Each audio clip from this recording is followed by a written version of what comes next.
What's up, guys? Today I'm just going to go over two abdominal movements and just kind of how I like to do them and some mistakes that I see that a lot of people do, just to kind of so there's no confusion. People always ask me, what kind of ab movements I do, and these are two of them, and the same concepts apply, and you'll kind of understand what that means when this video is all over. So the first one is a ball crunch. I like using a stability ball, and a lot of the times I see people turn this movement into a hip flexor exercise. And what I mean by that is either they put their feet under something, or when they do the movement, they go like this and they come up like this, and their hips drop down, or they're doing a lot of movement they shouldn't be. So it's either like they're moving back and forth like this, they stick their feet under something. That puts a lot of tension on the hip flexors and not your abdominals. So to do this movement correctly, personally, I like to actually put a little ball between my knees just for hip stability, I guess. You don't have to, but what I like to do is you come out as far as you can on the ball, backwards, okay, without falling off the ball, of course. And when you do this exercise, you're here, you breathe in, you go back as far as you can, and you breathe out and squeeze. As you can see, my hips didn't drop. I'm not dropping down like this. Everything's staying up as high as I can. Squeeze my butt. So I'm here. Breathe in. Breathe out. Breathe in. Breathe out. And everything is moving from my rib cage. Everything else down here is staying static.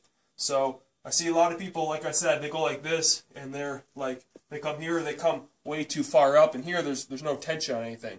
So you want to be here, get a stretch, breathe in, this is all stretched, breathe out.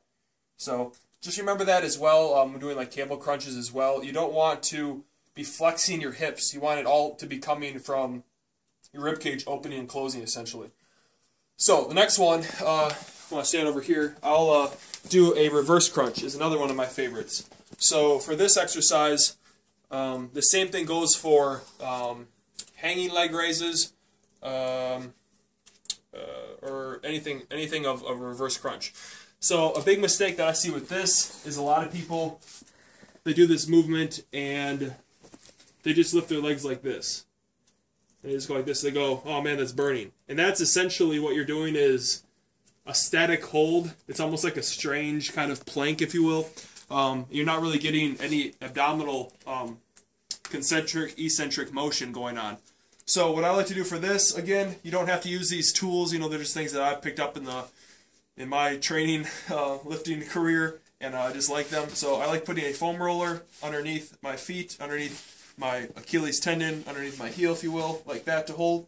And I actually like putting another little ball, this is just a little softball, in between my knees. Like I said, you don't have to use them. I do. And I usually hold like a weight or some kind of ball behind my head like this.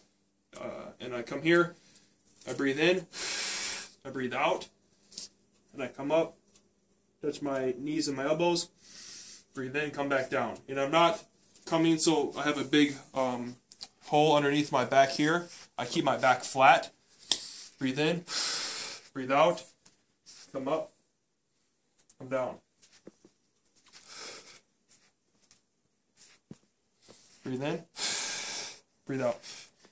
And I'm just exaggerating the breath so you guys understand what I'm doing. So make sure you're not rocking back and forth like this and coming like this and doing all that. And the same thing goes when you're doing like I said, a hanging leg raise. You want to make sure you're actually turning your hips underneath you. You don't want to just be lifting your legs. Another one of my favorites for this kind of movement is on a decline. You usually see people, you put your feet in, you do a decline crunch, actually like flipping it on its head, and you would be grabbing where your feet go in, and you could add the decline as how steep you want it, and that can make it a little bit more challenging as well. So that's pretty much it. Hopefully that helped explain a few things on a couple of my movements that I like, and kind of cleared up some confusion. So if you guys have any questions, please leave the comments below, and I will talk to you next time.